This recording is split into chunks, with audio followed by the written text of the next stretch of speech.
Assalamualaikum warahmatullahi wabarakatuh. Perkenalkan, nama saya Wulandari Abaluntu dari kelas 4C dengan NIM 1314210076. Baik, di sini saya akan memaparkan materi saya yang berjudul Hakikat Pembangunan Nasional yang Multidimensional. Pembangunan nasional yang multidimensional mengacu pada pendekatan pembangunan yang tidak hanya mempertimbangkan pertumbuhan ekonomi sebagai satu-satunya ukuran keberhasilan pembangunan, tetapi juga memperhitungkan faktor sosial, lingkungan, dan keberlanjutan.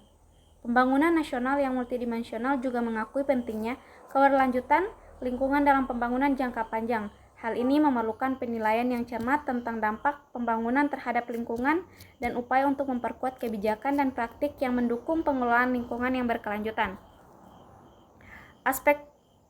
Terdapat beberapa aspek utama pembangunan nasional yang multidimensional dapat dijelaskan sebagai berikut. Pertama, pertumbuhan ekonomi yang berkelanjutan. Pembangunan ekonomi yang berkelanjutan ini harus mempertimbangkan dampaknya terhadap lingkungan dan masyarakat serta memperhatikan aspek keadilan sosial dan ekonomi. Kedua, pendidikan dan kesehatan yang layak. Pendidikan kesehatan yang layak sangat penting untuk membangun sumber daya manusia yang berkualitas dan memastikan kesejahteraan masyarakat. Ketiga, lingkungan yang bersih dan sehat. Lingkungan yang bersih dan sehat harus dipertahankan dan ditingkatkan, termasuk pengelolaan sumber daya alam dan pengurangan dampak lingkungan dari pembangunan. Pembangunan nasional yang multidimensional ini dapat dilakukan dengan pendekatan holistik yang mempertimbangkan berbagai aspek penting yang mempengaruhi kesejahteraan masyarakat secara keseluruhan.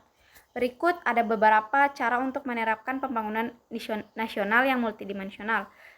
Pertama, meningkatkan pertumbuhan ekonomi yang berkelanjutan. Peningkatan pertumbuhan ekonomi yang berkelanjutan harus diimbangi dengan pemenuhan kebutuhan sosial dan lingkungan. Salah satu cara untuk mencapai ini adalah dengan mengembangkan industri yang ramah lingkungan dan mengoptimalkan penggunaan sumber daya alam. Kedua, menjamin pendidikan dan kesehatan yang layak. Meningkatkan akses dan kualitas pendidikan dan kesehatan dapat meningkatkan kualitas hidup masyarakat dan membantu membangun sumber daya manusia yang berkualitas.